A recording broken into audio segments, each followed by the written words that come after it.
on the way. And who that fella was who came by yesterday. I quickly turn my face before I start to blush, 'cause frankly there is nothing I can say. Ba-down, down, down. I've always had a thing for pushing the extremes, and I just got a thing you won't find in the magazines. This molded silicone has got me begging, please give me more of what I really need, 'cause there is no cock like horse cock. Send your asshole into shock. You need horse cock, of course cock. Grab the lube and slam the day away. My shaft is quivering and my balls are turning blue as I think of drinking in a foot or even two of my favorite stallion that I keep in my top drawer. Slip it in and I'll be dripping goo as I take more cock. Horse cock, shut the door and turn the lock. Is your cock a horse cock? You will never hear me saying nay, 'cause there is no cock like horse cock. Rub my dick inside a sock. Don't stop now, horse cock. Stretch out my insides and make me bray. My lovely horse cock, horse cock. Shoop de doop dap dap dap down da da horse cock, my horse cock. Ya dap dap dap dap dap dap dap da da da da da da da da. Ya dap dap dap dap dap da da da. Ya dap dap dap dap dap dap dap da.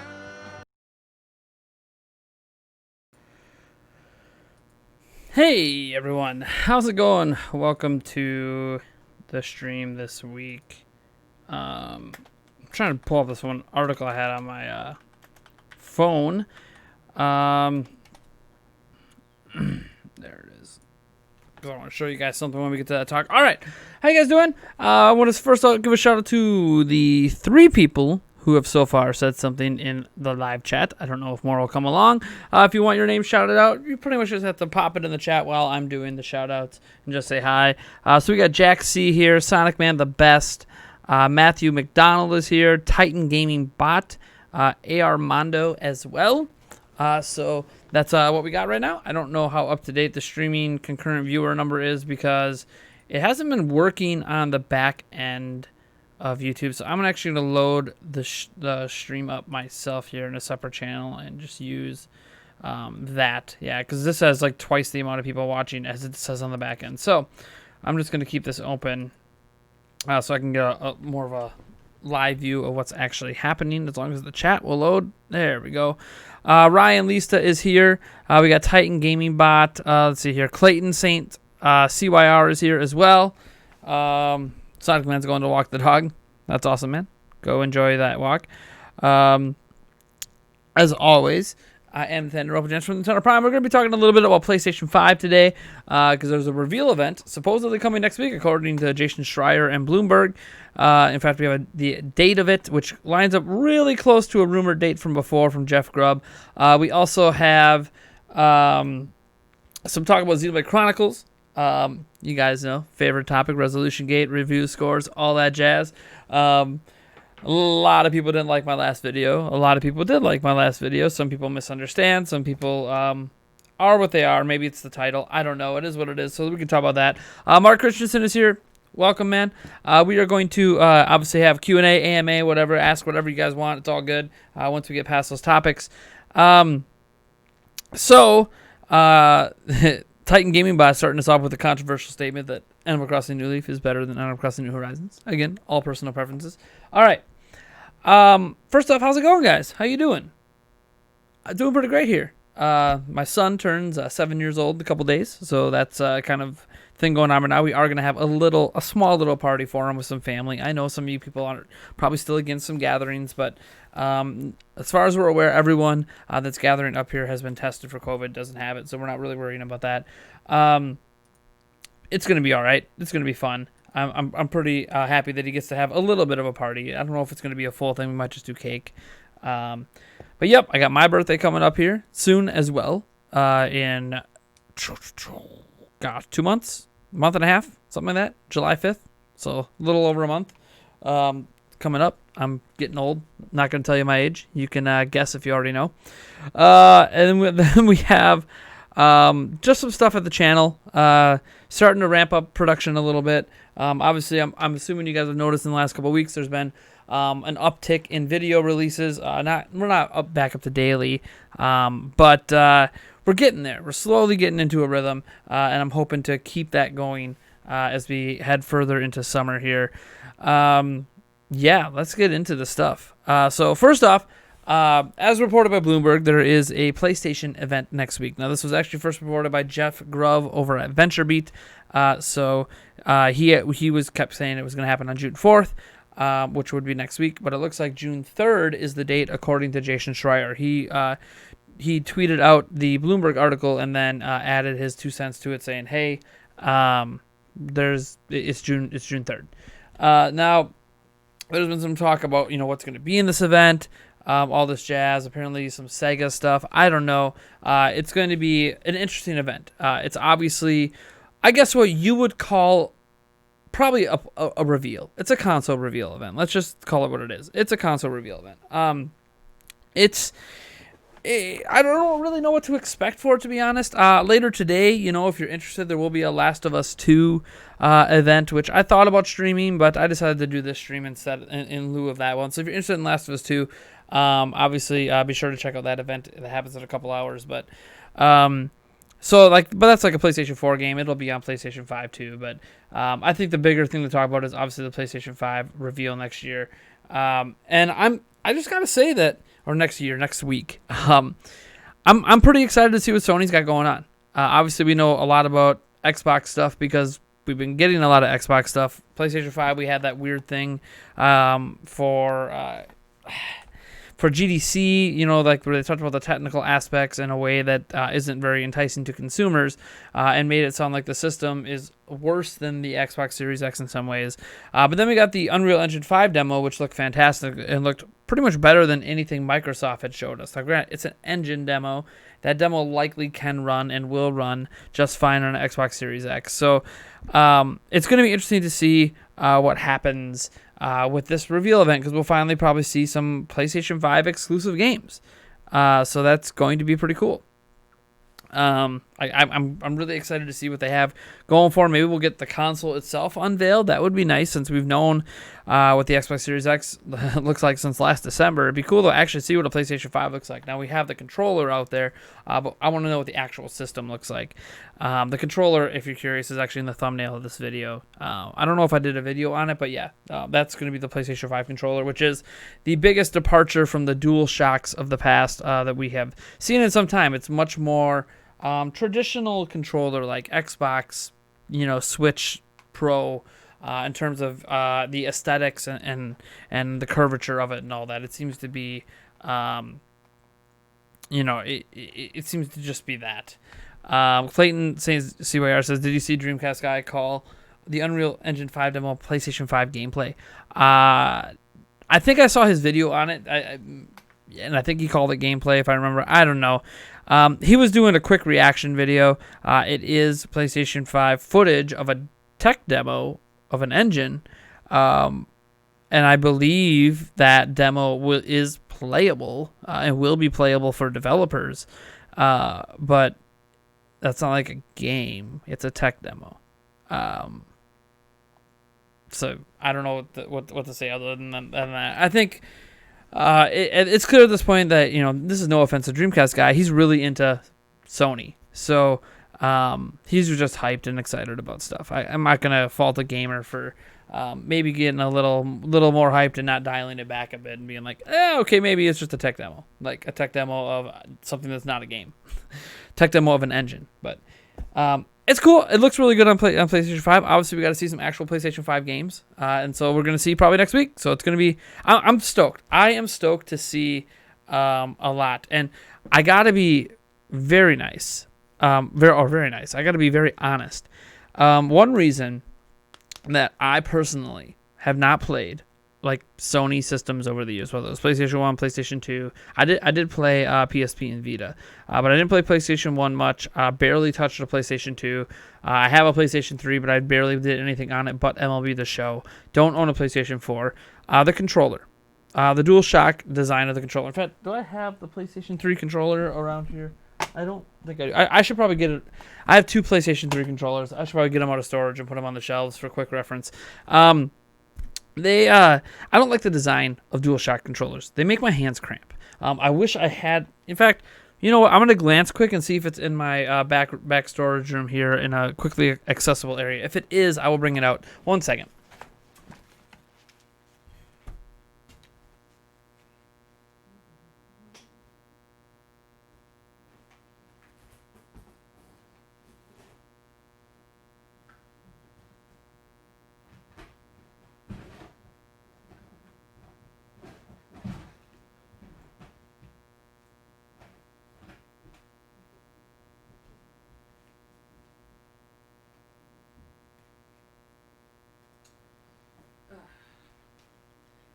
Darn, no go on that. Can't find the PlayStation 3 controller.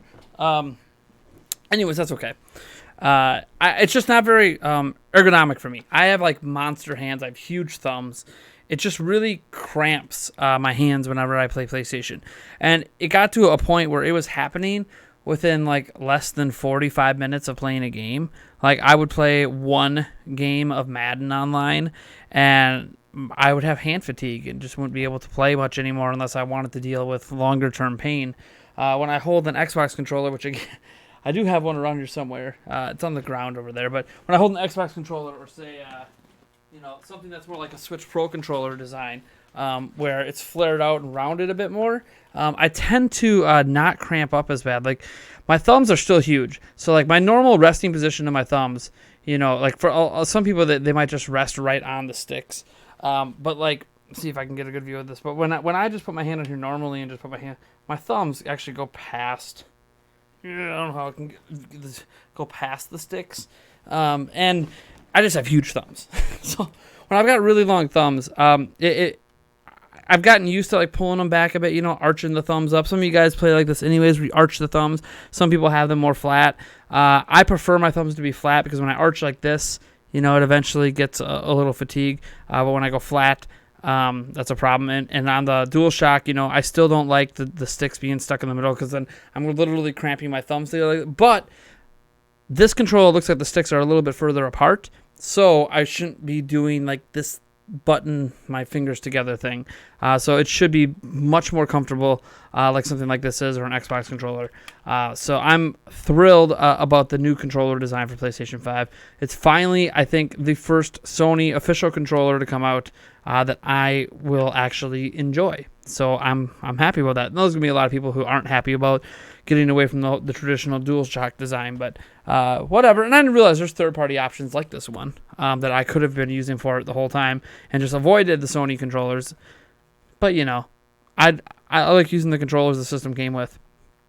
And having them be controllers that weren't comfortable to me really just made me not play a lot of Sony stuff over the years.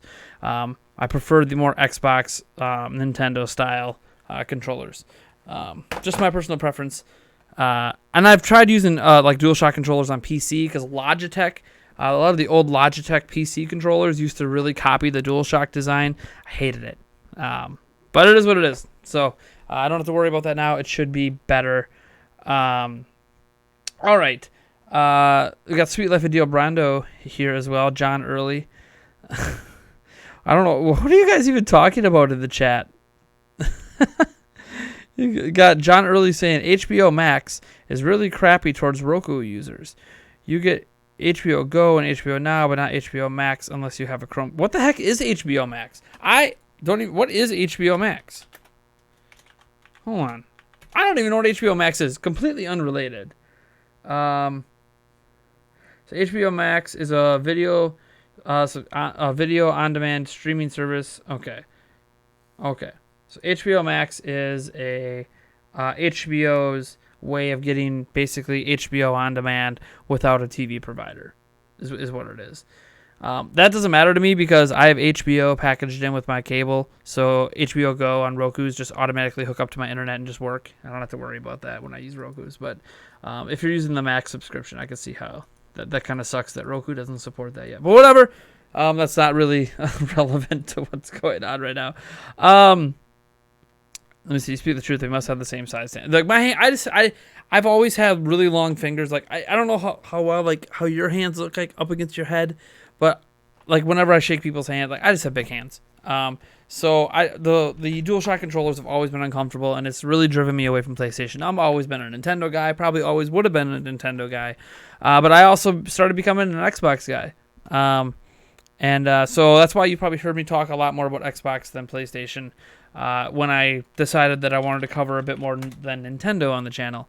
But I'm going to buy a PlayStation 5. It's happening. So what's going to be kind of cool about it is a lot of my experience with Sony IPs from PlayStation 5 on will be like my first time experiencing these kind of Sony IPs. So my take on them is going to be from a first-timer's perspective, and it's going to be pretty cool. Like, I'm just looking at my channel now, Xbox news, there's 1, 2, 3, 4, 5, 6, 7, 8, 9, 10, 11, 12 videos. PlayStation news, I got 1, 2, 3, 4, 5, 6, 7, 8, 9 videos, 10 videos. So 2 more for Xbox, and a lot of the videos that I have for PlayStation and Xbox, to be clear, are just like general news videos. That encompass all 3 companies, but all 3 console manufacturers. Anyways, that doesn't matter. I'm excited for this conference. Assuming that I'm available at the time that it's going on, when it gets announced, because it's not officially announced yet, I will be live stream reacting to it. So you can bank on my next live stream likely being the PlayStation 5 reveal event. Maybe I'll have a stream somewhere in between, but I don't plan these streams out. But I do plan out the ones that are going to be for events. Like I'm not doing one for Last of Us 2 today. I know it feels weird because like I've done Inside Xbox and State of Plays before. And I want to do them more often as we get to next gen, but I'm more concerned about my channel really ramping up coverage of those other platforms when we get to those platforms coming out. So when we start to have state of plays and stuff that are guaranteed to be about next gen games, then those are the ones that I'm going to be streaming. I'm going to be kind of ignoring a lot of the PlayStation 4 exclusive stuff just because I'm not going to be experiencing those games. So my reactions and my takes on those games are kind of not relevant, Like I did a little news blip in a Prime News episode about Ghost of Tsushima, and I kind of got blasted for it because I don't know enough information about the game. And it's like, well, I'm not going to be playing the game, so I guess I didn't care.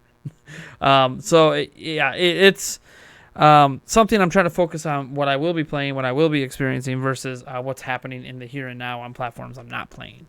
I hope that makes sense. And I think for you guys know I cover like probably 90-10 when it comes to Nintendo to everything else. So, yeah. What is Joel doing? Joel, man, I'm just going to put you on timeout for a second. Like, you're kind of spamming. I don't know what you're doing. It doesn't look that great. Mackenzie Peters is here, says, how you doing? I'm doing pretty good. Let me see here. PS4 has been personally my favorite console this generation. Still love Nintendo and Switch, but the PS4 is an amazing. There's a lot of really high quality exclusive games on PlayStation. It's hard to be upset with what PlayStation 4 is doing, even though I haven't played any of them. So I'm not someone who can talk in depth about who has best exclusives. I have no idea. I'd have to play all the systems and all the exclusives to know, and I haven't. So I can't even have that conversation. All right. We have some Xenoblade stuff we can talk about. You guys know my channel did a video. I did a video. I guess I should say my channel. It's me. I do all the videos. Have for a long time. It's got like 4,000 plus views. One of my top viewed videos in a little while now. I haven't had a video top that in probably a month.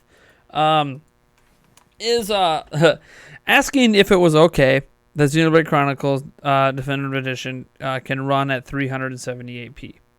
And to me, personally, it doesn't make the game a bad game. I thought I made this clear in the video, but I think people looked at the title and just got mad. and didn't really listen to everything I had to say about the game. Resolution is just visual clarity. It is not about quality of the game or quality of the graphics. There's a lot of improvements in the visual department with this game. Just one of those improvements is resolution in some ways, because it can run higher than the resolution on Wii, but it can also run lower than the resolution on Wii. And it makes me not so much a knock against the original game or the 3DS port or this or this version. It's not really a knock on the game at all. My viewpoint of the Resolutiongate, as some people have called it, because we just have to Watergate everything, is that the game's going to be great, but I kind of expect more, I guess, from a Nintendo studio. I hope that's not... I guess it's a controversial statement. It appears controversial based on the like-to-dislike ratio. I mean, there's 153 dislikes, only 147 likes, and that's with a giveaway going on. So without the giveaway going on, who knows how many likes it would really be. I mean, this thing could be slanted, 200 to 50 or something. I think that...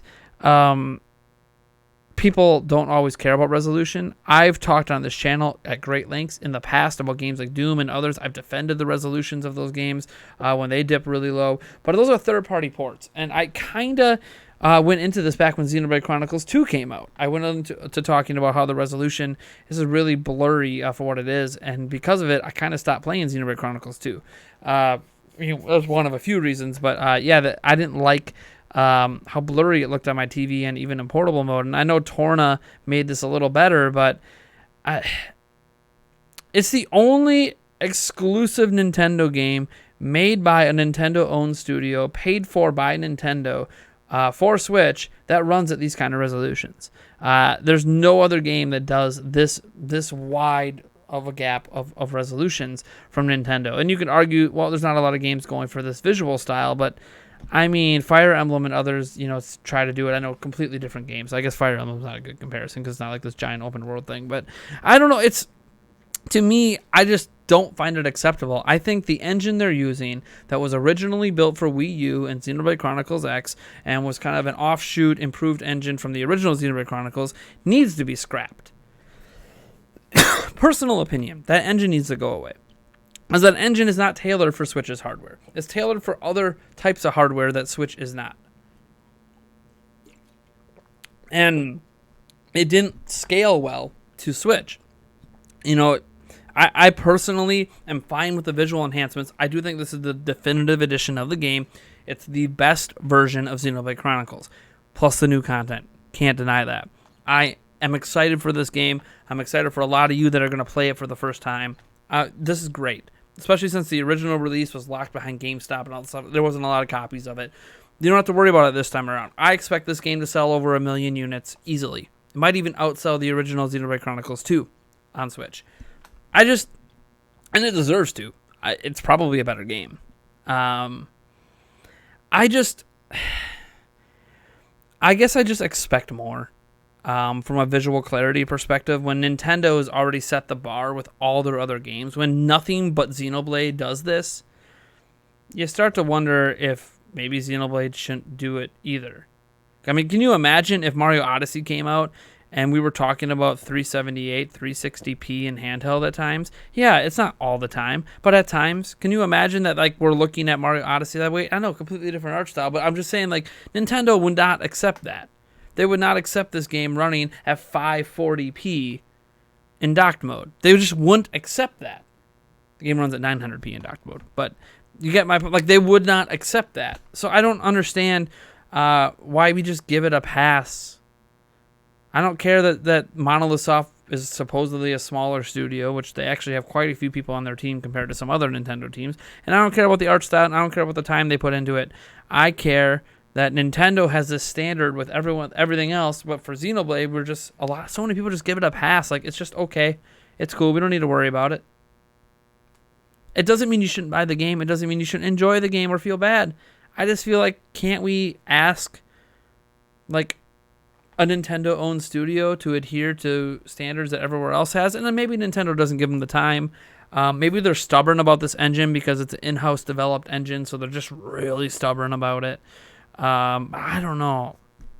I feel like if they would have built the game in Unreal Engine 4 and did the same thing with Xenoblade Chronicles 2, that they would just be fine. I know it runs smooth. It's basically a locked 30 FPS, really close to a locked 30 FPS in handheld and in dock mode. But that's important. That's more important than resolution.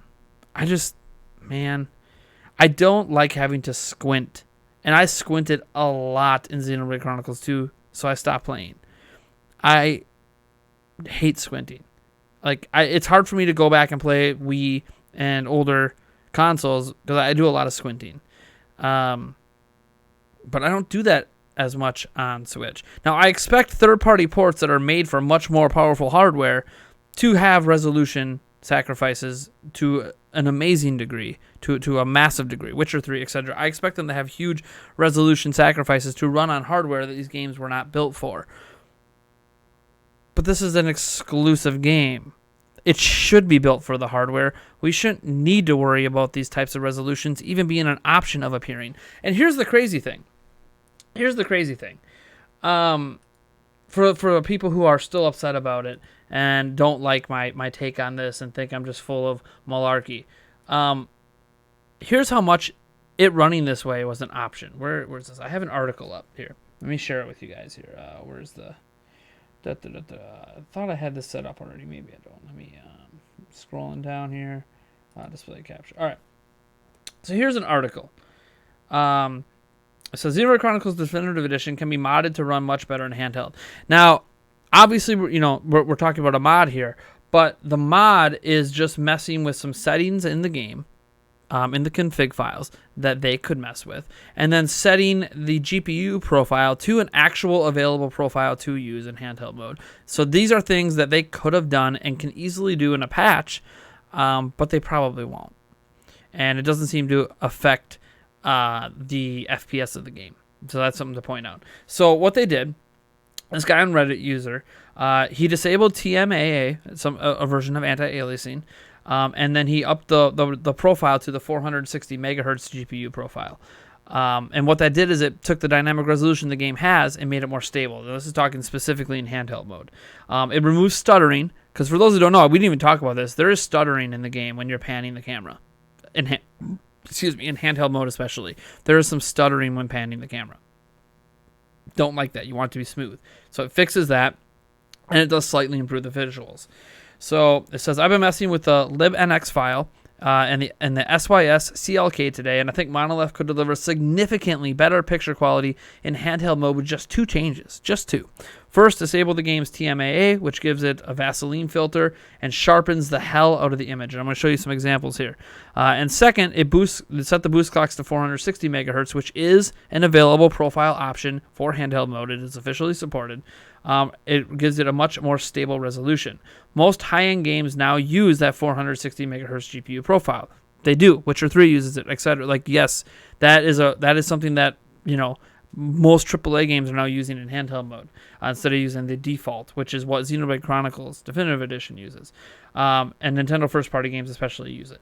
Where Xenoblade Chronicles Definitive Edition, for some inexplicable reason, is using the lowest possible 307 megahertz profile. 307 megahertz profile is what it's using, which is the lowest one on Switch. It doesn't need to be that way. I understand battery life and everything, but no one's going to expect a massive open world game like this that looks the way it does to have amazing battery life. Give us a couple hours of amazing, sharp looking gameplay, personally, over an extra hour of battery life. Anyways. 307 megahertz is only used by 2D indie games now. Xenoblade 2 is running at 380 megahertz. So even Xenoblade Chronicles 2 is using a higher profile. Even at 460 megahertz, I noticed the GPU load was hitting 99% frequently. Should point out that on the stock, the game has a lot of micro stuttering when panning the camera. 460 megahertz fixes that. So some comparison screenshots. And you guys tell me which one's which here when this loads up here. It's taking a second because I'm streaming. All right. I think the last one's about to load. There we go. So, here's image 1. Here's image 2. Now, you got to look because you got to look closely here to see the differences. Let's go back. Here's image 1. Here's image 2. 1, 2. Now, some are going to prefer image 1, of course, and image 2. So look at some of the textures. Textures are where you're really going to notice it. So there's some additional clarity there in some of the textures. See how there's kind of like this Vaseline, especially like if you look back on the rocks back here, and then boom, it goes away, and the image looks clearer. Next one, image 1 and image 2. I mean, on the buildings especially here, you can really see a difference. 1 and 2. Now, again, some are going to prefer this kind of more blurred out look, but this is definitely a sharper, clearer image. Okay? Image 1, image 2. Again, they're going to look very similar, but image 1, you got to look at some of the finer details, especially in the background. Image 2. All right, and then the last comparison here in town, image 1 and image 2. And this one to me is like the biggest disparity. It looks so much sharper. I mean, just look at the difference. Here's image 1. Just look at this is the biggest difference yet. There's that. There's image 1, and then here's with the new settings that are easily available and literally, they could just release 1.01 patch and fix this. Boom. So like, the game has the ability to not drop to these super low resolutions. They just choose it to. Now, granted, I still think that resolution it's displaying at is still too low. But it's still better. And it's just kind of showing to me that someone, has a copy of the game, who's messing with it with a modded Switch, is getting this better performance and getting, better quality looking image, higher quality image. I think that Monolith Soft needs to get off their high horse and stop using the engine. I think this is the engine problem. They're just using the same engine, and they're trying to fine-tune it. This engine was never built for this type of architecture. It was built for non-PC architecture. This GPU, this Tegra X1 that Nintendo uses that runs all this stuff is a PC type of architecture. It's x86. That is not what they were using on Wii U and Wii. It was completely custom, old school architecture that nobody was using anymore but Nintendo. And that's what this engine was originally built and then modified again for Xenoblade Chronicles X for. And I fully believe that Xenoblade Chronicles 2 was being made for Wii U. And it only came out on Switch because they pushed it to Switch because Wii U was flopping.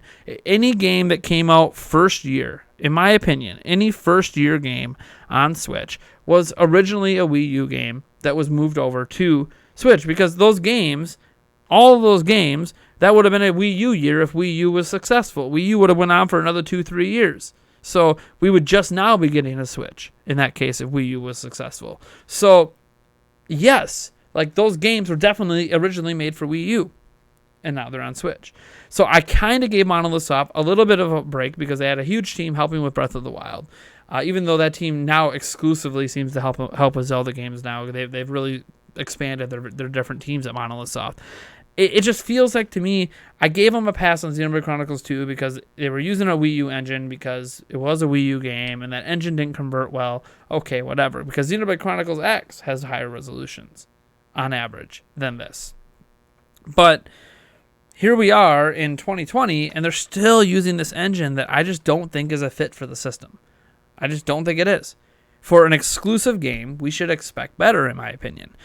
Granted, I get that it's just a remake or remaster, whatever you want to call it, of a Wii game. And yes, it looks better than the Wii game, looks better than the 3DS version, and that's great. It's the definitive edition. I feel like I, as a gamer, just expect better. I mean, you look at this, and then you look at, I don't know. Let's look at like Breath of the Wild, right? That's another open world game that was on Wii U. Just look at Breath of the Wild screenshots. Like, we all know how good Breath of the Wild looks. Man, that's not a. Of course, I tried to open a Breath of the Wild screenshot, which there's a billion of them. And what's it do? Not open the screenshot. Like, just let me open this in a new tab. Oh, jeez, that's just. Oh my God! Here we'll go on WCCF Tech because so we have the same image compression across the board. Once this loads up, again, I'm streaming, so things are a little slow. Let me show this for you guys. All right, so this Breath of the Wild screenshot's opening up. I'm gonna click on here. So like, there's Breath of the Wild. There's Xenoblade Chronicles. Like, come on. Whoops. I mean, come on. I just expect better. Nintendo does better with, like, I get that Zelda is a more important franchise, has a bigger team. It's first party, not second party, but like, I don't know. I felt this way about Xenoblade Chronicles 2, and I just gave them a pass because I figured it was a Wii U game, because Xenoblade Chronicles X looked better. I mean, let's just look up Xenoblade Chronicles X quick. Right? Let's look at screenshots of X. Which, by the way, even in handheld mode, is weaker hardware than the Wii U. Or handheld mode of Switch is more powerful than Wii U. Like, of course it's not loading. Open link in a new tab. Actually, not link. Open image in a new tab. I mean, come on. Come on. Hold on. That's a really bad, poorly compressed one. Let's find some action here. Here we go. Here we go. Open image in tab. So, like, there's Xenoblade Chronicles X. Xenoblade Chronicles Definitive Edition on the same engine. Granted, there's been improvements to the engine, but Wii U, Xenoblade Chronicles X, Switch. And this is the improved image. This isn't even what the game looks like. It looks like this. See what I'm talking about? And I gave Xenoblade Chronicles 2 a pass just because it was probably didn't look like this. It probably looked closer to this on Wii U because it was an engine built for Wii U and Wii. So like it probably looked closer to this. But I'm not going to apologize for expecting better at this stage. I gave a pass for the first one. Still a really great game. Doesn't affect how great the game is. It's just visual quality, visual clarity in this case. I don't know. I expect better. I don't feel like it's wrong for me to expect better. But maybe you guys, I don't know. Let's see what you guys think about it. Let me go to the comments on the stream. See what you guys think. I've already read like a billion of the comments on the video. So let's see what you guys have to say about it.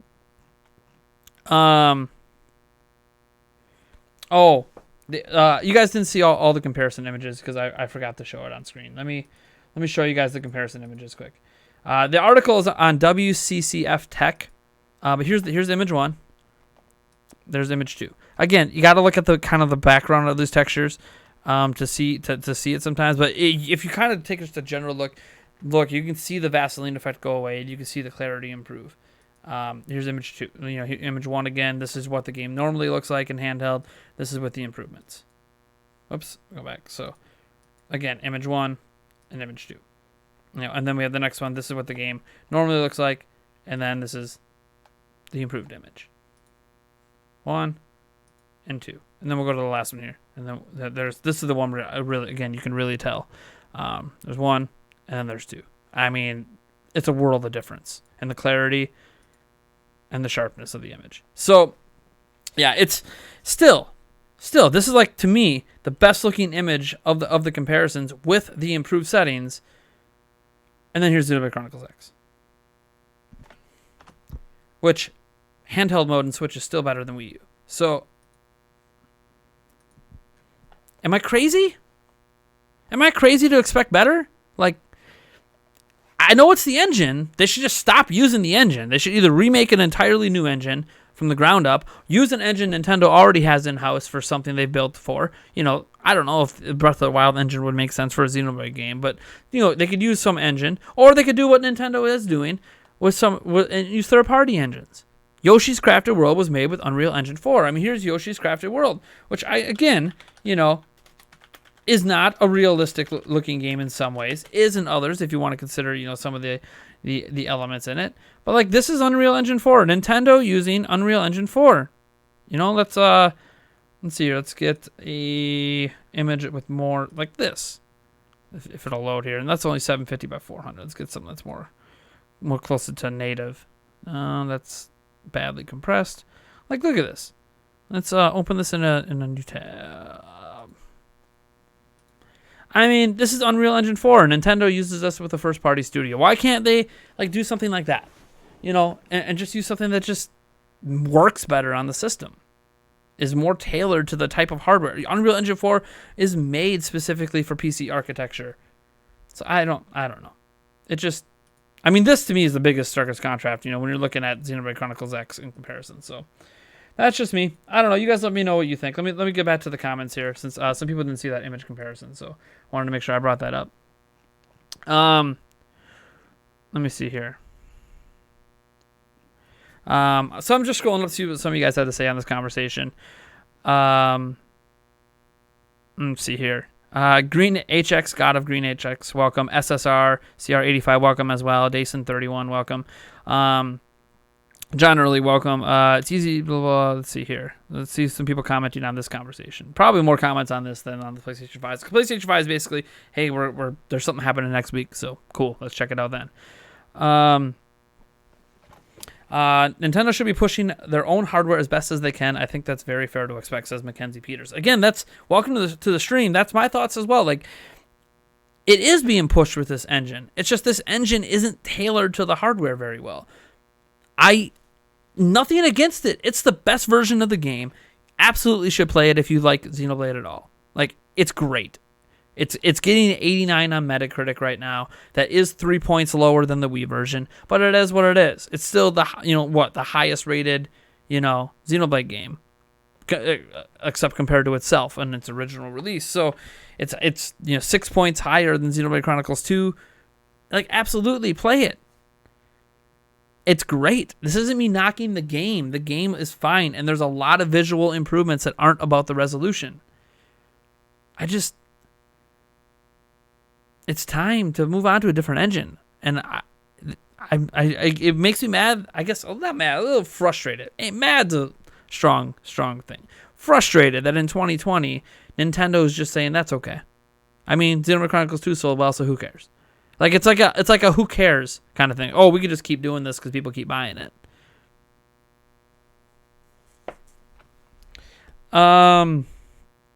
Let's see here. Later Titan Gaming Bot. Let me see here. I agree. Ridiculous. The resolution is going to be what it is. Old game being remade. The resolution can be worse than the original Wii game. At times, yeah, and especially in handheld mode. It's higher than it in dock mode. I don't believe anyone's seen it go below 540p in dock mode. But, I mean, 540p on a giant 50-inch TV doesn't exactly look good. Even...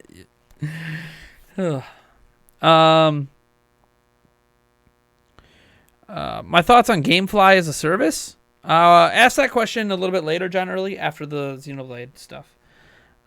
We can get back to talking about some other things. To expect more is not a bad thing. It can be made to be bad if you are over-expecting, but in this case, it's more than reasonable. I still like how it looks, and I want to play it, but expecting more is okay. I mean, that's the thing. When they announced this game, I was hoping that we would see this engine that was originally made for Wii U and Wii, like, more tailored and even better, and we wouldn't worry about these kind of... Because, like, we saw improvements between Xenoblade Chronicles 2 and Torna. So, like, I was hoping going from Torna to this that we would see, like, a huge jump. And, it's been a couple years. Let's see a huge jump with this engine finally fully tailored for Switch. And it didn't happen. That's just me. It's still a huge visual improvement over the original game in a lot of other... Especially the models. In a lot of other ways. They've improved, some of the gameplay elements and all the stuff, or improved. It's going to be up to the individual on the UI changes and everything else if it's actually better for them or not. But I don't know. I expect better from an exclusive game made by a Nintendo studio. I don't care if you want to call it second party Nintendo. It's a Nintendo wholly owned studio. Personally, I'm more excited for Paper Mario: The Origami King. Well, to be fair, like, Origami King is a brand new game. This is a remake of a game. We already know what's going to happen. I mean, the thing to be excited for in this is the future connected content. But, I mean, we already know the rest of the game. It's the same game that we played, on Wii. Just prettier. And then with new content. My thoughts are nobody was complaining on this until the numbers came out. And even when we'd seen handheld gameplay, and I still see it looking great. And that's cool, man. Like, it's fine if you think it looks great. I'm not going to tell people, what to like and what not to like. That wasn't the point of the video I made either. It was me voicing my own personal concerns. And I had these concerns before I knew the exact resolutions. This isn't new for me, because I had this concern with Xenoblade Chronicles 2. This isn't a new complaint for me. This is me hoping that as we got closer to release, things would get better. And then the actual resolutions come out, and things didn't get better. It's hard to argue. It's one thing to argue, I feel like this is blurry. And then when you get the numbers, you're like, yeah, okay, there you go. The numbers justify my feeling. I'm a YouTuber. I feel like when I want to talk about something like this, I feel like I need some actual proof behind it other than, well, to me, it feels blurry. What does that mean? I don't know. I don't have the numbers for you. Now I got the numbers, so now it's easier to talk about it. So it wasn't that for me personally, it wasn't like I didn't already feel it looked blurry at times in the trailers and stuff. But it's like, I need some factual evidence behind it, to describe how, it's blurry, to say, I squint when I play. Like, what's that even mean? You guys know what it means, but what's that mean when I say it? Well, what can you draw from? He squints when he plays. Maybe he needs glasses. I have glasses. I'm actually wearing contacts right now, but I don't know. It's just easier to talk about when you have the numbers. That I think that's the reason why I'm talking about it now. Is because we have the numbers. Again, this doesn't mean don't buy the damn game. It's a fantastic game. I just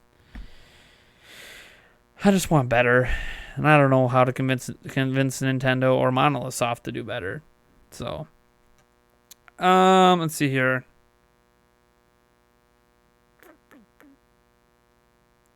Breath of the Wild has a lot more frame rate drops, though. That's the one thing to say, that even though they're using this engine that I don't think is well suited, it's almost at a lock 30 FPS. Breath of the Wild can have some pretty crazy dips. They've gotten a lot better over the years of patches, but there's been some pretty crazy dips on Switch. Which, again, some of those dips didn't exist on Wii U at the time. Remember when it launched and it actually ran worse on Switch than Wii U? But it was expected because it was a Wii U game. Again, you kind of give a pass the first time around. I do not expect those kind of performances in Breath of the Wild 2. I do not expect those crazy FPS dips in Breath of the Wild 2, because they've had all this time to refine it and make it work even better on Switch. And if it happens, and if we get those crazy FPS drops in Breath of the Wild 2, I'll be blasting that as well. Even though I'll probably love the game, I will gladly blast massive in the teens FPS drops in Breath of the Wild 2 if that happens, because that means that engine hasn't been fixed and repaired for this system yet. Let's see here.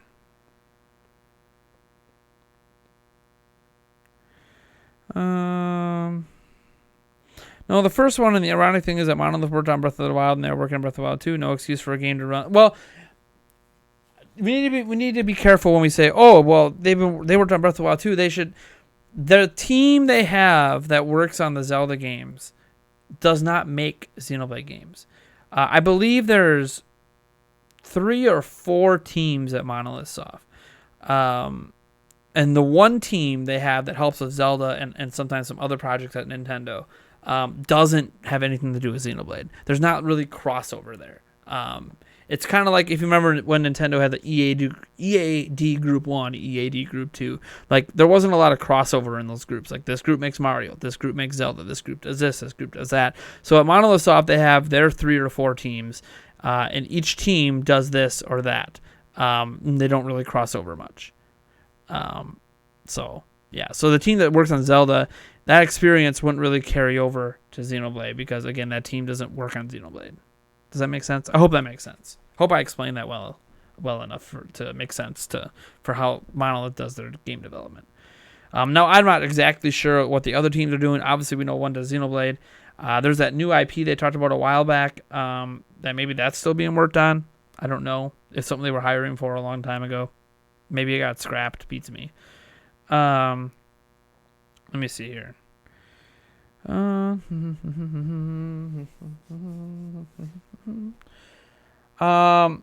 think the only reason Captain Toad was $40 would also be on a 3DS. I believe it was $40 on Wii U. To be clear, Captain Toad was like a spin-off from 3D World. So, because there were some little levels like that in 3D World that you could do optionally. So Captain Toad was like a spin-off from that, and it was $40 on Wii U, I'm pretty sure. So that's why it wasn't just because there was a 3DS version. Captain Toad was $40 originally in the first place. Let's see here. So that actually was full price for the game when it came out again. Let's see here. Story heavily influenced on gimmick. I don't know, you guys. Oh, you're talking about the Captain Toad stuff. Scrolling down here. Yeah, no, you guys couldn't see. I fixed that. Just scrolling up a bit. I don't know why your comment was grayed out. I have no idea. I didn't do anything to it. All right. Now I'm caught up to the chat. See what some more recent comments. I kind of feel disappointed with the resolution. Does anyone here have the M cable? Is it worth the money? I can't give you a first-hand, extensive experience talk about the M cable. For those who don't know what the M cable is, let me show you guys. It is an expensive HDMI cable. But there's a reason that it's expensive. So let's show you. So upscaled content, anti-aliasing, etc. And you can get it, for different systems. So, you get it for the Switch. And they'll show you kind of the difference here, like without the M cable. Oh, here, let me make sure I'm sharing this with you guys. So this is the M cable right here. And then you select the Switch one, and then you can kind of see like over here, there's a lot of really bad anti-aliasing and stuff. And then with the M cable over here, it's a lot more smoother and crisper of an image. Same here. Same here, and you'll see this throughout all the examples they give. A little bit harder to tell in this image because it's an old game, but you can see like this is much clearer than over here. So it basically does what our TVs try to do. One, TV upscalers are really bad. Most of them. There are some super expensive TVs, that are really, really good with upscaling. But most TV upscalers suck. You want upscalers built into your system. Switch doesn't do it. It's upscaled by the TV.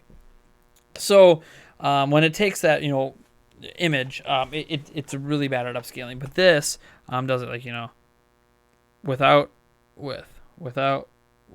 I mean, it's night and day, with cable, without. I mean, it's night and day on these images, without cable, without cable, with. So like on Switch, it makes a huge difference.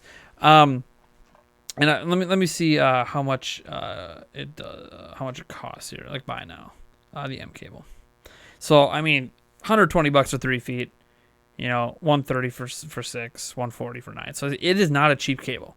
But it makes a difference for Switch. It's really, really good for Switch. It'll work on other systems, but it makes the biggest difference with Switch. And I have seen it in person. I have seen it used in person. So I can say from in-person experience, it makes a big difference with Switch. But I don't have it on hand. I can't do a full test. I want to get one just because I want one to make the image quality better. And I want to show you guys full-on testing because I believe I can capture directly off this into my capture card. So, yeah. That's kind of where I'm at with it. But yeah, it's the M cable is nice. But again, that doesn't mean that they can't do better without it. It's just the M cable is nice. It's a nice thing for those that are looking into trying to improve their games without having to worry about much. Does it have amiibo support? Xenoblade Chronicles? I have no idea if it does. Let me see.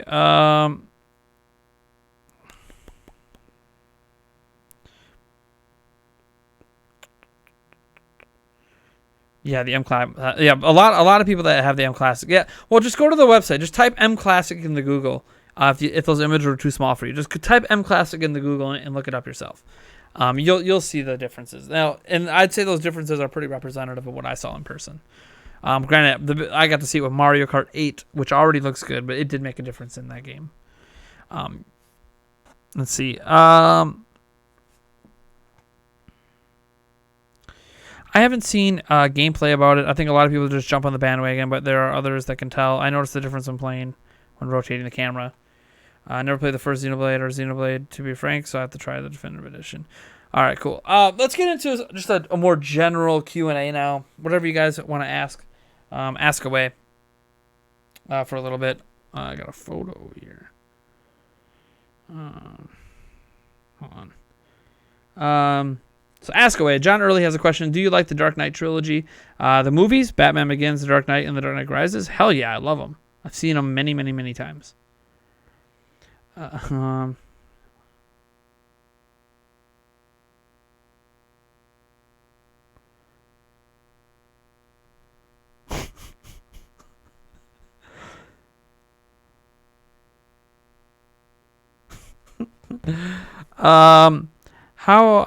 has homeschooling been going during the madness of today? Well, they're pretty much done now, so that's nice. This is their last week, but it's a lot. It's just I have 3 kids, 3 different schools, 3 different teachers. A lot of stress. Do I like Man of Steel? I like the person who portrays Superman. I like him as an actor in general and other things. Like he's been in The Tudors and stuff. He's really good. Good actor, bad script. I don't mind the story, the overall premise of the story. It's just a bad script. My mic is making a buzzing sound. Is it making more? Oh, I can see it's making a buzzing. That's weird. What did I do to make it do that?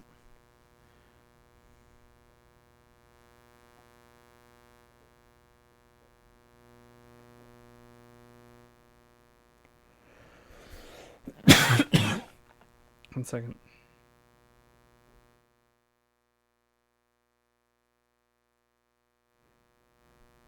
I don't know why it's making that buzzing sound. It was gone before, but well, whatever. I can't do much about it right now. Not in stream. Could be a cable. Unplug and plug the mic back. Okay, so the buzzing did not go away with the mic unplugged. So that means it's something on the mixer, or there's some interference.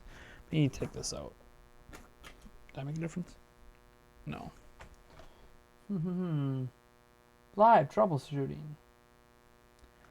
Live. Let's see. So the mixer's adding it in.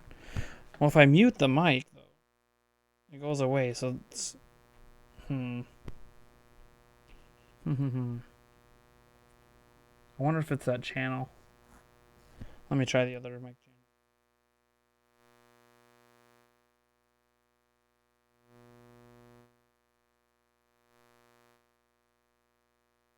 No, all 4 mic channels are doing it, so I don't... Could be some interference somewhere. Maybe the interference is in the cable going to the computer.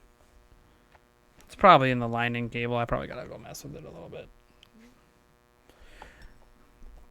Anyways, yeah, it's probably just the connection to the back of the computer, because I was taking I kept plugging the mic into the camera, back in the computer, into the camera, back in the computer, and it wasn't doing that until I started doing that. So I think the cable or the port on the computer, the line-in port, might be a little finicky. You know how like sometimes with headphones, you know, when the port's going bad or if the headphone line's going bad, you have to like kind of like tweak it a little bit till all of a sudden both headphones work. I think it's something like that. I'll have to play around with it on the back of the computer, and I'm sure I can make it go away. Although it doesn't exist when things are muted, though. That's the weird thing. That buzzing should exist anyways if it was that.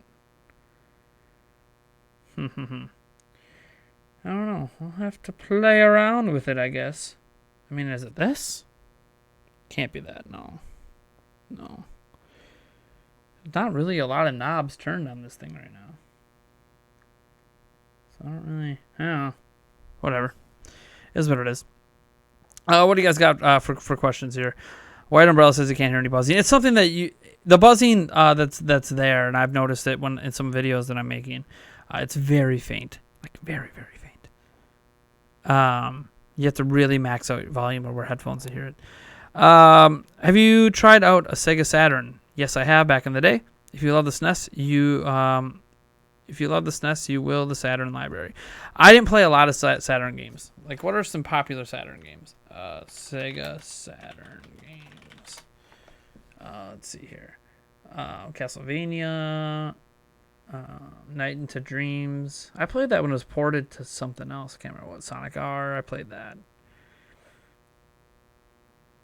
Sonic the Hedgehog 2. I mean, a lot of the games I'm seeing here, you know, they're fine. They're good games, but like the SNES library is better. Granted, I don't know if that's fair because like wasn't Saturn. No, Saturn was its own system, or was it an add-on? I can't remember. Wasn't it an add-on, or was it its own system? I think it was an add-on to the Sega Genesis. Sega Genesis had some good games, too. So maybe, I don't know. What are your thoughts on Epic Games waiving initial royalties for devs who use Unreal Engine 5? I mean, right now I can make a game myself for free in Unreal Engine 4. So, like, it's just that all over again, basically. Tim, if my computer's any good, I paid $100 for it when I went to a nonprofit organization. Sure. What are the specs? I mean, for $100, I'm not expecting anything fancy, but sure, I can let you know. Tell me if you know what the specs are for it. What's my favorite video game studio? It's probably CD Projekt Red right now.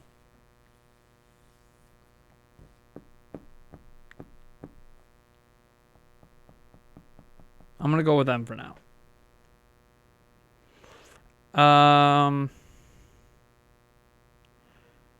Sonic R was all, yeah. I don't remember it being very good, to be honest. I think I had it on for like 5 minutes.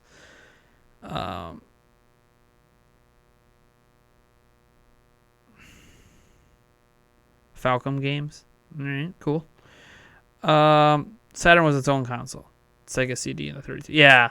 There was a whole mix of stuff. I didn't own it. I owned a Genesis. I didn't own any of the add-ons. My neighbor had a Genesis, all the add-ons, and a Sega Saturn.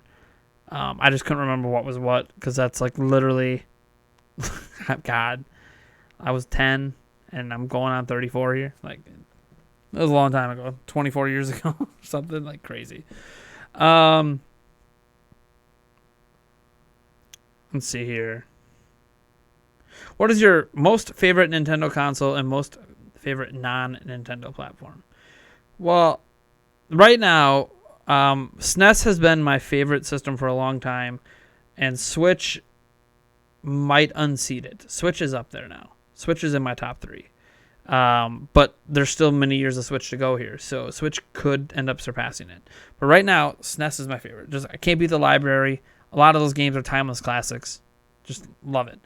Like movie games would go back then. I bring that up all the time. I talk about SNES, like Home Alone and just movie games, Lion King. Movie games back then were actually good.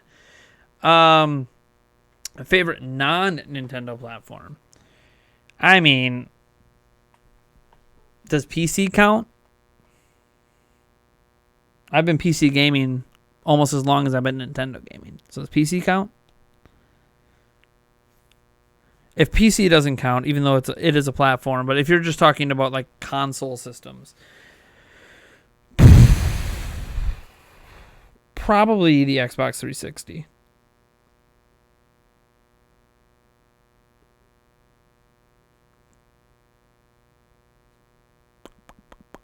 But I mean, if we're talking legit, like besides Nintendo, it's PC. PC. I don't even do emulation. I literally play games that are built for the PCs on PC. I don't even give a crap about emulation. Who's my Smash Bros main? Don't really have one. Probably Young Link or Pikachu or something, but I don't really main anyone. I'm not a big fighting game guy, so I have the game, but I don't play it that often.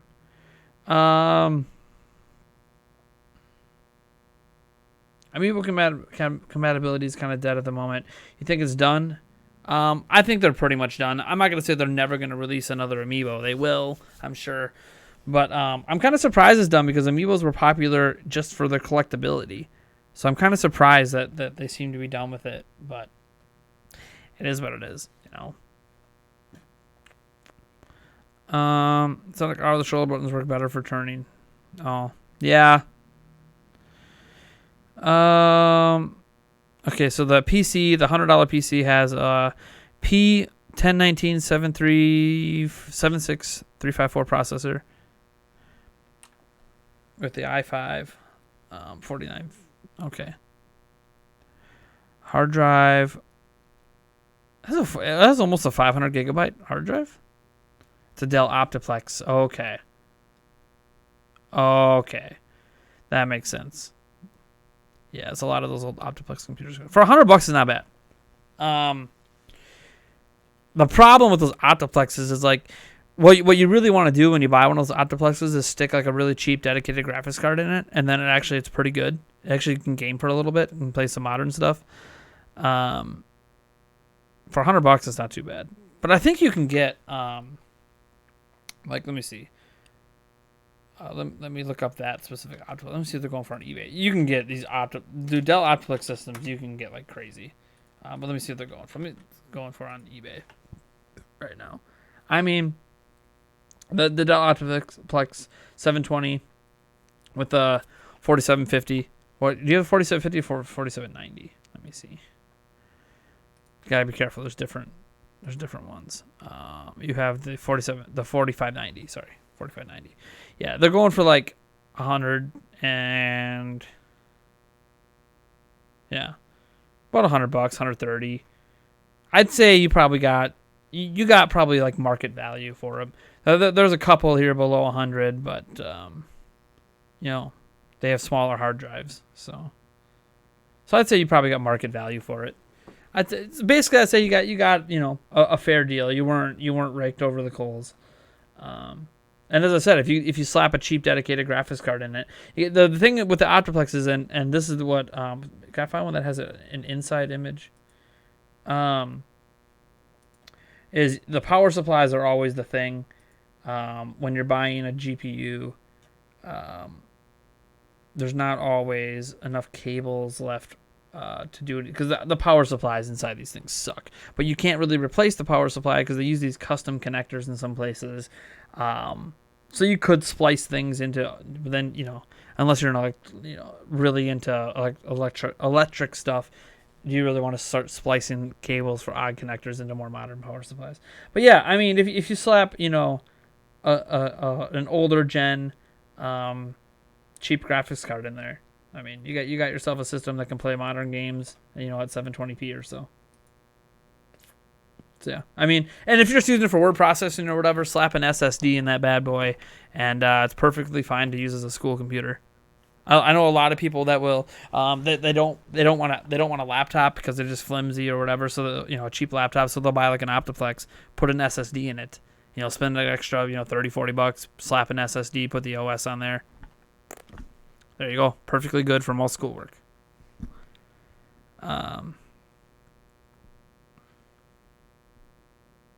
Yeah, it's quieter than the 780 Optiplex. Yeah, so I mean, it's not it all depends on what you're doing it for. But like if you're just using it for word processing, some light internet browsing, yeah, it's fine. I'd probably use Firefox on it though, not Chrome. That old school DDR3 and low RAM doesn't do well with Chrome stuff. I would just grab Firefox. Some people prefer Firefox anyways. But yeah, it's perfectly fine for school stuff. Like I said, SSD, and you'll think that bad boy is a lot better than it really is.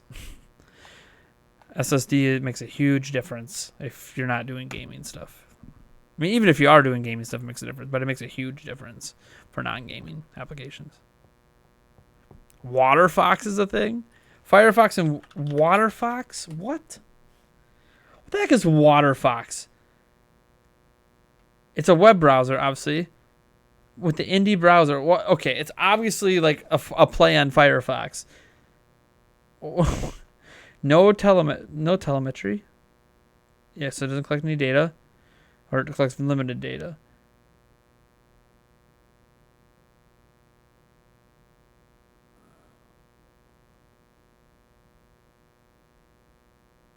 Oh, it's a Chromium browser, though.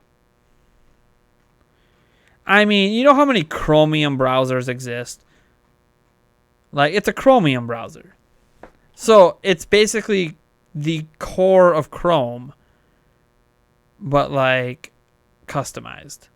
It's what Microsoft is doing. Edge is a Chrome browser. It's a Chrome-based browser. So that's different. Firefox is one of the few browsers out there that is not using Chrome at its base. Like Google's owning the internet, but Firefox does not use Chromium at its base. Firefox is still its own system that's separate and independent from Google.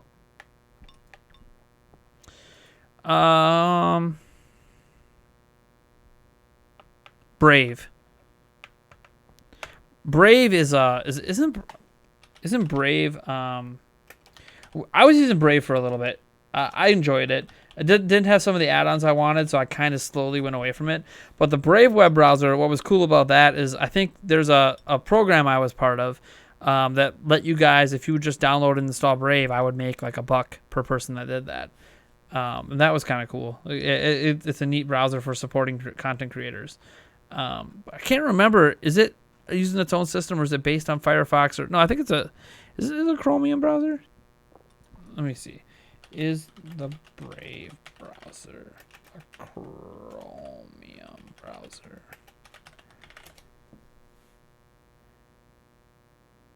Yeah, that's another Chromium web browser. So I've used it before. So I mean, anything based on Chrome is gonna feel good because it's basically Chrome. But that was also a Gray Fox. DuckDuckGo. Yup, DuckDuckGo. Oh God. Anyone remember Ask Jeeves back in the day? Ask Jeeves. I think it's still around actually. Ask Jeeves. Is it still around? Oh, it's right. Ask Jeeves turned into ask.com, didn't it? Wait, nope. AskJeeves.net. Hold on. Oh, Ask Jeeves. Oh, but it's just Google. It's just a Google search now. Damn.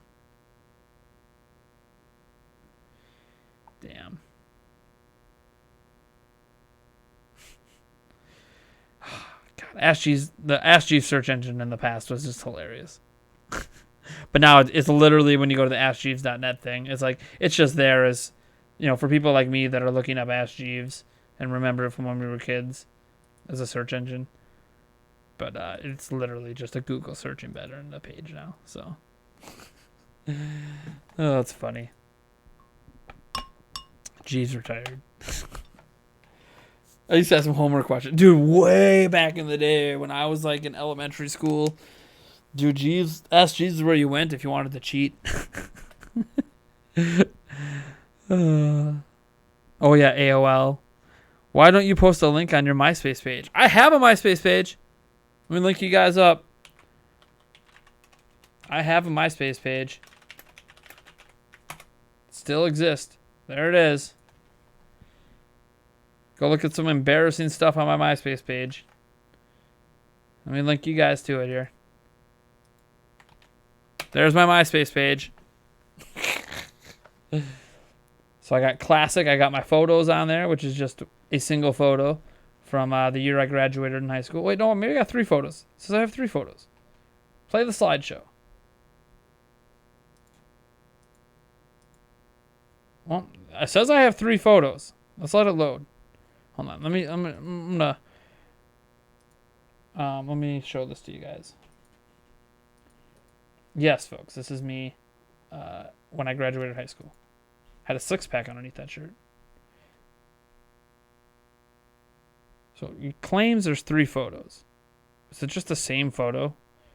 That's photo 2 or 3. Oh, the 3rd photo looks like it's broken. And the first photo is... That's photo 1. So what's photo 2? Are photo 1 and 2 the same thing? Nope. Photo 2 and 3 and photo 2 and photo 3 are forever lost. It's broken. MySpace. Let me go back here. My playlist. What was on my playlist back then? Because I Got High by Afroman. Whatever You Like by T.I. That's not that old. Addicted by Saving. That's in the 2000s. That's not that bad. When did I make that playlist? Bad girlfriend. Like, so, like right now. Nah. I mean, yeah. So I mean, that's still in the 2000s. It's not that. That's not that bad. Not that old. There's nothing really else on there. I don't think. Oh, the people I used to be connected with. So fun fact. This person right here. That's the first person I ever slept with. This person right here. She had MySpace apparently. I don't even know. Oh, there's my old Zelda Informer boss, Dennis. Jeez, MySpace. Who is this person? I don't even remember who you are, Carrie. I don't even know if I remember who Carrie is. A lot of photos of her on here. Probably doesn't use it anymore. Probably someone I was trying to date way back in the day.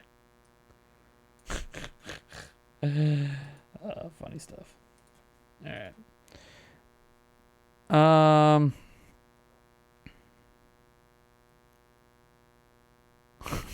A playlist. I mean, want you to know about. Nah, that I know where the playlist. I don't want you guys.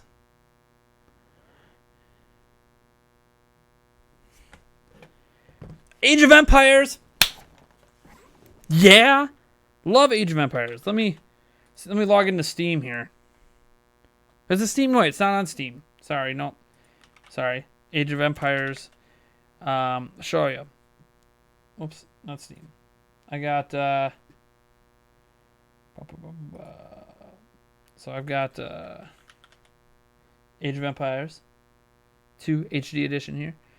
That's installed. I also have the original AOE. Oh, I guess I didn't show you guys.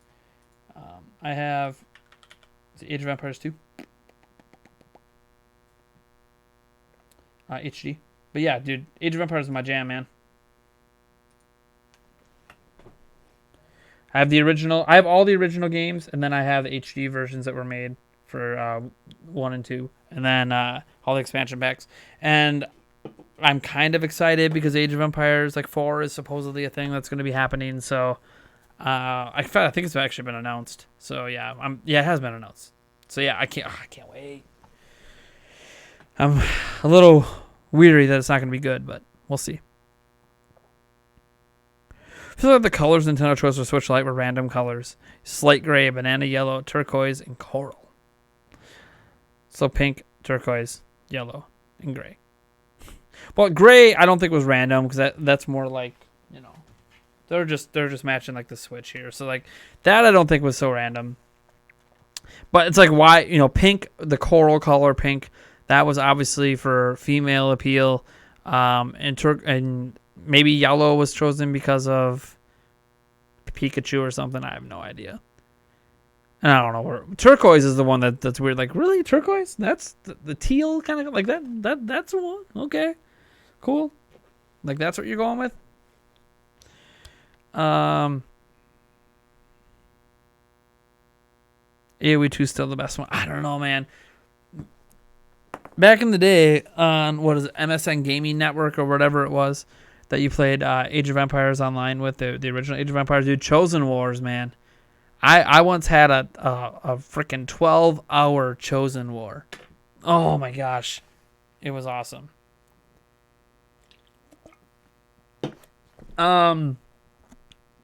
Hey Nate, knowing you are a huge Zelda fan, I highly recommend you checking out Horizon Zero Dawn on PS4. You will not regret it. I promise you. It's one of my favorite games of the time. I do plan to play Horizon Zero Dawn on a PlayStation 5 because all PlayStation 4 games are supposedly backwards compatible. So that is a game I plan to be checking out on PlayStation 5. John Early asked me, if someone gave me a choice between a box of dots or a chocolate bar, which one would you choose? Chocolate all the way. Chocolate all the way. Well, as long as it doesn't have nuts in it. If it has nuts in it, then I'll go with the dots. But I mean, even just a plain old Hershey's bar, I'll take that over dots. I'm more of a chocolate guy than a gummy guy. Unless it's the sour gummy worms, I will devour those. I try not to eat candy in general right now, as I'm sitting here pounding down a sugar-free Red Bull. I'm running on 2 hours of sleep, people. Come on.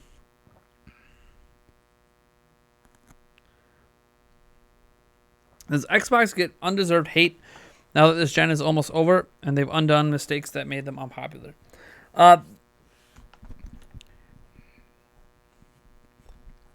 I think there's really only two things I think that Xbox deserved hate for this generation. One of them was not offering anything without Kinect at launch. Like if you bought an Xbox at launch, you also got Kinect, and I don't mind Kinect for some things, but it shouldn't be a requirement. So like that was mistake one, and then the other one was obviously the misinformation during E3 before launch about a lot of specifics with the system, including if you own games and how to share games with your friends. Yeah, that's really it, if I'm completely honest. I don't think they really deserved hate for much else. And obviously Phil Spencer fixed a lot of it, but I don't think that hate is like, I don't hate Sony just because the DualShock controller makes my hands cramp. Like, I got my criticisms of different companies here and there, but I don't hate any of them. That's why when people get into that hate stuff, I think it's just more driven by console wars, which is sometimes driven by the manufacturers themselves because they're kind of digging into each other to try to, hype themselves up and get more sales. But from a fan perspective, I think the hate comes from people just being, I bought a PlayStation, I'm a PlayStation guy, I need to find every possible way to attack Microsoft. I'm an Xbox guy, I need to find every way to attack Sony. I'm a Nintendo guy. We tend to sometimes be dismissive of Sony ponies and Xbox, gamers and stuff. I don't even remember what the Xbox thing is anymore, but yeah, it's just a lot of it's just console war crap. I don't think they did anything that was so deplorable except for those two things: the bad communication and then bundling and Kinect and forcing that bundle at launch. I don't think they deserved a lot of the hate. You can argue, a third point would be, not enough exclusive games. But I think that's more of a criticism, more of a critique than hate. Like, people aren't going to hate you because you don't have enough exclusive games, but they might critique you for it. And Phil Spencer took that to heart and got approval to buy a bunch of studios, so hopefully that'll be better this time around. Mountain Dew or Doritos? I've never had Doritos. I've heard of it, but I've never had it, so Mountain Dew wins by default for now. Really, really craving some s'mores. My kids had some last week. We had a campfire. I found a translation of Suda51 at Nintendo Switch presentation. Want me to share it? Nah, that's all right. Why is this Nintendo fanboy talking about Xbox and PlayStation? See what I'm saying? Like how people get into these silly console wars? These silly console wars? Like, do you not see, like, okay, there's my shelf of like Nintendo, like Switchy stuff. Obviously, there's Zelda because I'm a big Zelda guy. But like, there's my PC stuff. Like, clearly trying to show off that I like the PC game. You can't see it on camera, I guess. But let me. Here, I'll show you a camera. I got a whole shelf of like non-Nintendo stuff here. Like, it's gonna look weird because I got that wire hanging. That wire's hanging. I gotta find a better way to put it up. But like, you'll see up here, guys, that I got other stuff besides like Nintendo going on. I got my PS3 here, got my Xbox One X, Xbox controller, PS2 game, all of that was sent to me. Got some Star Wars stuff, NBA 2K. I don't just play Nintendo stuff. Like, it's a misnomer that just because my channel's name is Nintendo Prime that I just play Nintendo games. Like, I totally play other stuff. Totally play other stuff. So it's really a misnomer that I don't play other things. Now, do I have some bias towards Nintendo? Sure. Everyone has bias to their platform. Everyone has bias in general. It's not even platform bias. Like, I don't know what platform bias. Everyone has bias. Are you someone that's a human being that has an opinion on anything? You have bias. So, but that's just how some people get. Like, Wowrat Siri was the, why is he talking about? I cover Xbox and PlayStation on my channel sometimes. I'm covering the PlayStation 5 reveal next week. I care about this stuff. I cover the stuff that I care about. Um, could I watch? Sit down and watch a classic James Bond film? Doctor No. James Bond's okay. I've watched a lot of the old James Bond movies. During the hype leading up to the launch of PlayStation 3, Phil Hillerson claimed the PlayStation 3 would be able to push 120 hertz. They claim a lot of things. Why is this gamer talking about video games? That's what that question feels like. Like, why is this gamer talking about video games? By the way, let me take a sip from my Nintendo Prime mug. Totally not advertising anything here. Actually, it's a decent quality mug for what it is. I can't remember how much they cost, though. And yes, I had to buy it myself. I don't just get sent this stuff for free. I don't get my own merchandise for free. I have a PlayStation 4, Xbox One, and Switch. I prefer Switch. I don't hate the other two. I do hate the one, though. Poor customer service. This is a troll stream now. Happens. Afternoon, and this be the second or third time I heard buzzing on a live stream. Oof. Guess just the times here. We be back to the old days. Yeah, I don't know what's going on. I honestly don't know what's going on. I can get it to go away sometimes, and then sometimes it's back. I don't know. I mean, I could switch to my Yeti mic for live streams, and then there wouldn't be any buzzing. But then it's a lower quality audio, so I don't know. I'm not sure if there's some interference. It's clearly something with the mixer, but I had this problem with the other mixer before I sold it, and I don't know because it's not the mic. I've plugged these mics into other things, so it's not the mic causing it. Because if I unplug the mic, it's still there. Maybe it's actually these cables. Maybe I got to replace the XLR cables. It's weird though. It shouldn't be that. Well, one way to find out. Let me unplug this. I'm gonna unplug it from the XLR part and see if the buzzing's still there.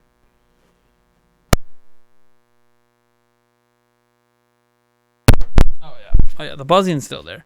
So, but the thing is, if I mute the mic. So that buzzing goes away. So I'm not sure what it is because it's clearly not the cable. It's clearly not the mic.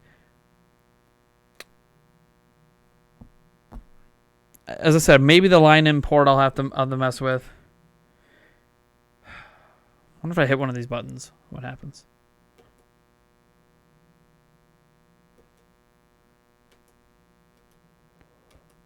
What if I turn off the phantom power? Whoa. No, leave that phantom power on. Actually got worse. Is it this? It can't be that. It can't be. I'm just looking at all my dials here. Everything is like... I don't know. It's weird. Now, in editing, I have a thing that I can remove that noise with, but I don't know what's causing it. Was it this? Oh, it's not making it worse. Is this making it worse? If I unplug this.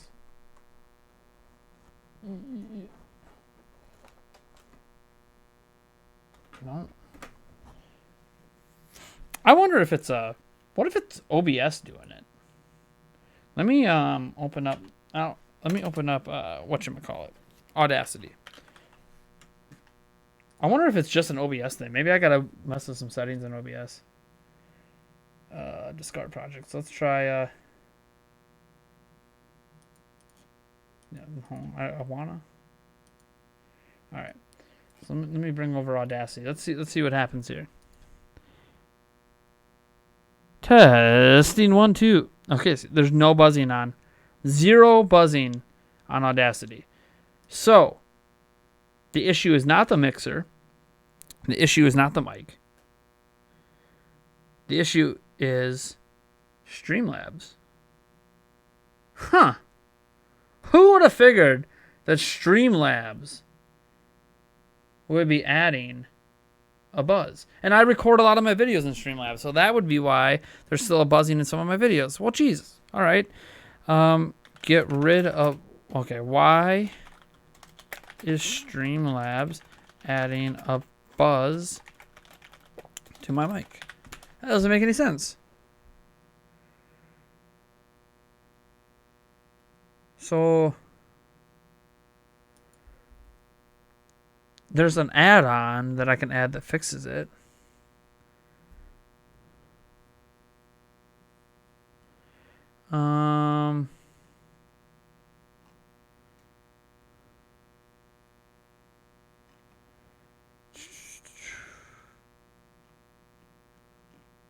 Yeah, people talking about these apps. See, I've tried these little add-ons before to get rid of buzz, but it doesn't buzz outside of, because it doesn't buzz when I have it plugged into my camera either. So it clearly is a Streamlabs issue. Huh. How to improve mic quality in Streamlabs OBS. Audio filters. Maybe that's what I got. Maybe it's the audio filters are messed up. Okay. So let me see. Properties. It's supposed to be this. Just to make sure. Okay. It's using the right mic. That's another thing. Is it using the right mic? Maybe that's the problem. Okay. So we want to do... How do I add... Okay. Noise suppression. Is that it? So how do I do this? It's not noise suppression, though. It's not picking up background noise. How do I get into these settings?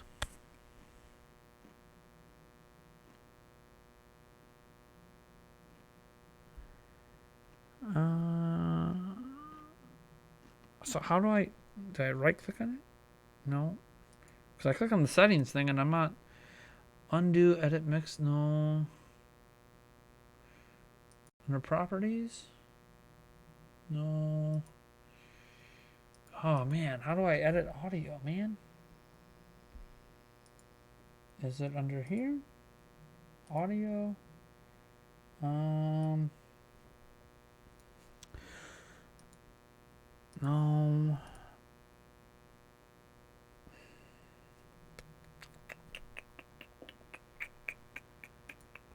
How do I get to these settings that is showing on this thing?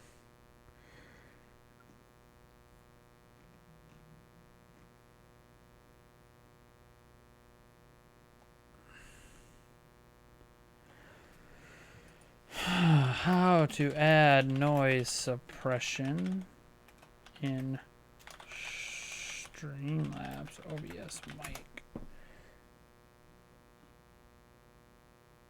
How to configure your microphone in OBS. Okay. Oh, that's using an add-on.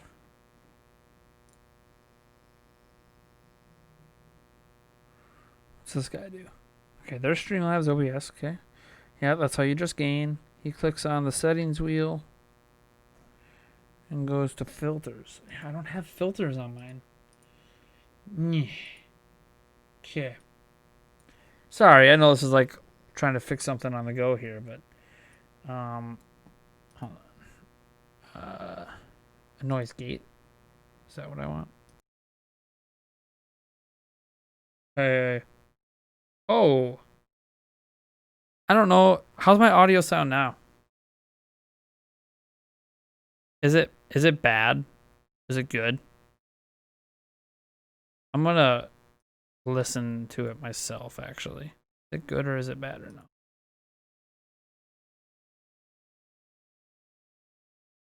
Like, did the so what I want to know,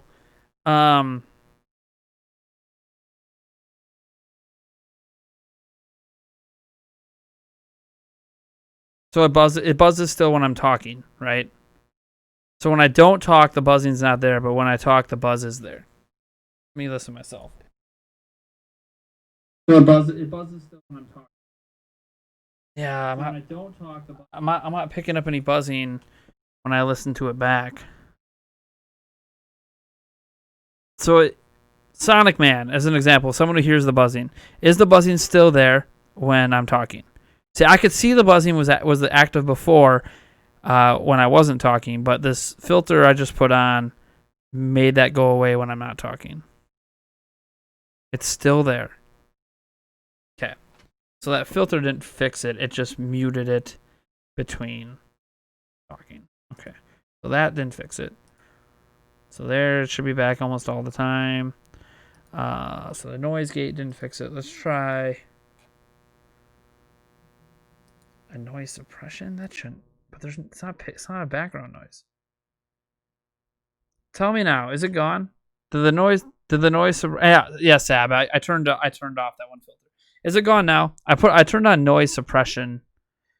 Yeah, I can't hear the buzzing in my normal speakers here. I only hear it when I put headphones on. It's gone. Is it okay, Sab? Is it gone for you right now too? Like, I know it's gone between talking, but while I'm talking, is it gone? And I can turn my mic volume down. I just noticed I was peaking. I was peaking a little bit too much. Okay, so the noise suppression worked, but it's not a background noise. That's weird because it's not picked up at all in Audacity. That's so weird. Maybe I should listen back to it with headphones. Well, you know what? I'll do that testing later on my next video. That's weird. Weird. But the audio sounds good now, right? Like, the audio quality isn't suffering by having this filter on. That's one thing I need to make sure. The audio quality isn't going down. Quality isn't suffering by having this filter. Yeah. It still sounds okay. I won't know until I put my headphones on, like when I edit. Audio sounds clean. Okay. Good. That's good. Well, I found a filter then that works. So it's an OBS. OBS was adding it to it, and then by using one of OBS's own filters, it fixed it. Okay. Well, I'm glad I figured that out, so I could keep using Streamlabs OBS to record videos directly off the camera instead of having to use memory cards. Because I could just go back to memory cards and recording it right off of there, but that's a pain in the butt. All right, cool. So, good. Well, I'm glad that that's fixed. I wonder if the suppression works well enough, if I can unclog my air conditioned vent right now, which is totally plugged up. But I wonder if I unplug it now, I don't know. I'll worry about it later. It's something that you really only notice with headphones, max volume. I would notice it watching some of my videos back on my phone or in editing. I'd notice it, but in editing, I can fix it in editing. I can eliminate a consistent buzz in editing. But when you're live, of course, like, you know, it's on, whatever. Either way, I seem to have fixed it. So, thank you guys though for helping me out with that and making me realize, because I tested before and swore it was the line-in cable, but it's not, because again, there's no issues in Audacity. The fact there's no issues in Audacity, which only records audio, has no other functionality going on. The issue wasn't happening when I recorded into my camera, but it only happens on Streamlabs OBS. Clearly, Streamlabs OBS is adding something to my mic input that I had to enable noise suppression to get rid of.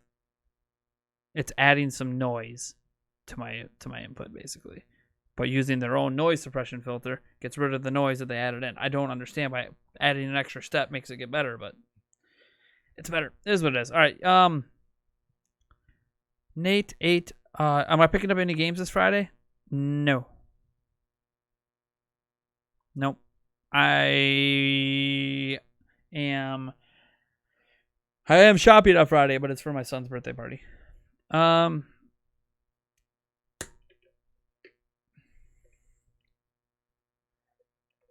Pac-Man turned 40. What's my favorite Pac-Man memory? I just used to pump a lot of quarters into it at the arcades. I don't really have a favorite memory. I wasn't a big Pac-Man guy. But I did play a bunch of it when I was younger in the arcades. Your birthday's Friday too? Yeah, my son's actual birthday is Friday, May 29th. But his party is going to be on Sunday. We're going to do some shopping for it on Friday. We have to clean some cabins, and we're kind of really busy. But we're doing the party on Sunday. I don't know if we're doing right now. Yulia is leaning more to just doing cake. I'm leaning towards wanting to do a whole big thing, but I don't know. I just don't think she wants us to put in the work because we've been really stressed around this house lately. Did I see Avengers Endgame? And if I did I enjoy watching it? Yeah, of course I saw Avengers Endgame. What kind of question is that? I'm just kidding. If you don't know me, you wouldn't know that I've watched almost all the Marvel movies. I still haven't seen the end of the latest Spider-Man. was 75% through, then something happened with my kids, and I never got back to it, so I got to finish that. But yeah, I liked it. It was cool. Go all out, brother. Yeah, I know. Nate, you ever play Pitfall, the Mayan adventure? Man. I remember that game on PC, but I don't think I ever played it myself. Do you remember Zork? Just go back to Zork days. Or Gnome. Oh, please tell me someone out there knows Gnome. See, Zork is well known enough that there's people that are aware of its existence. Like Return to Zork and Zork. But how about Gnome? How many of you guys know about Gnome? Old mech game.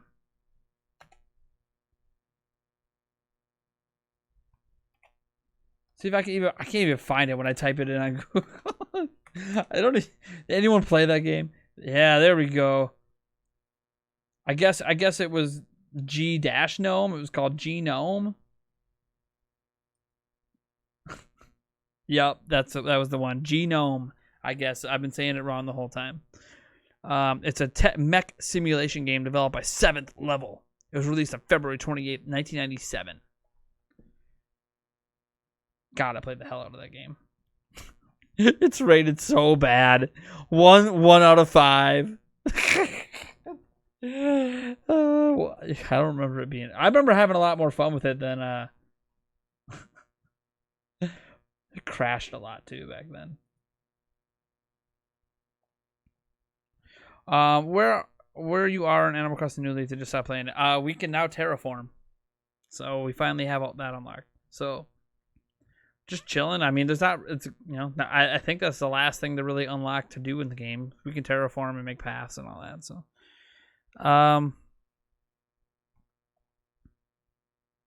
haven't seen Guardians of the Galaxy. I can't bring myself to watch it. Did you like the first one? For starters, if you didn't like the first one, then I mean, you're not gonna like the second.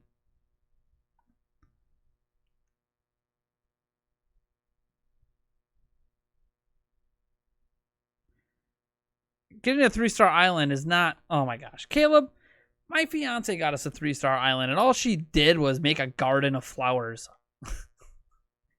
It's not that hard. It's getting above a 3-star that's a little tough. But getting a 3-star island, easy. You just have to decorate the damn island.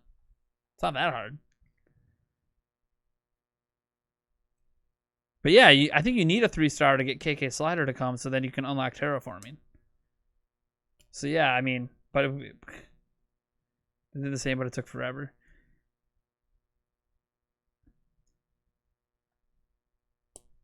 Guardians 2 is too jokey. There's a lot of jokes in it, yeah. I mean, Guardians 1 had a lot of jokes, but... I mean, the argument's simple. If you saw Guardians 1 and you like Guardians 1, then just watch Guardians 2. It's still a good movie. You know, you might prefer 1 over 2, but...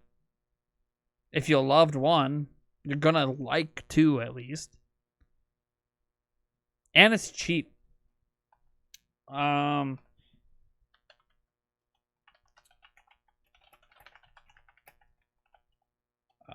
second. To watch it right now, here's the best argument I have for you. To watch it right now, you literally can go on YouTube for $3. So it's really cheap to watch, or Amazon Prime, or Google Play, or Vudu is actually $1 more. iTunes, of course, is $2 more. If you have a Hulu subscription, you can watch it for free. Well, for free, it's a subscription. But if you have Hulu, you can. It's literally right there. So there's no reason not to. If you don't like it, turn it off. Bring your Switch with and prepare to drop some Animal Crossing or something while you're watching. If you don't like it, multitask. It's got an 85% of Rotten Tomatoes. Well, for what that's worth. What's Volume 1 got on Rotten Tomatoes? 91%. So, critics don't consider it as good, but still good. Oh, Earthworm Jim! Wasn't that on SNES back in the day, Earthworm Jim? Oh, man. I remember playing a lot of that one. Someday we should watch a movie together. You don't have to put it on the screen. You can watch it from your monitor, and we watch it from ours and use online to chat and talk. Yeah, I've heard some people that do that. Earthworm Jim cartoon. Okay, anyways, I gotta go. This streams went longer than I wanted it to. I got kids. I got a life going on. I gotta go be with them. Thank you guys for tuning in. Hope you had a good time. Thanks for helping me fix or sort or make. Thanks for helping me troubleshoot my own mic buzzing problem. So now it makes my editing easier. Thank you guys for tuning in. Catch you guys in the next video. Don't know when it's gonna be. Hopefully sometime, maybe tomorrow if I find some time. It's kind of weird right now because we're at like the end of the school year and a lot of stuff going on. But no, it won't be tomorrow. I gotta go do some roofing tomorrow, so it won't be tomorrow.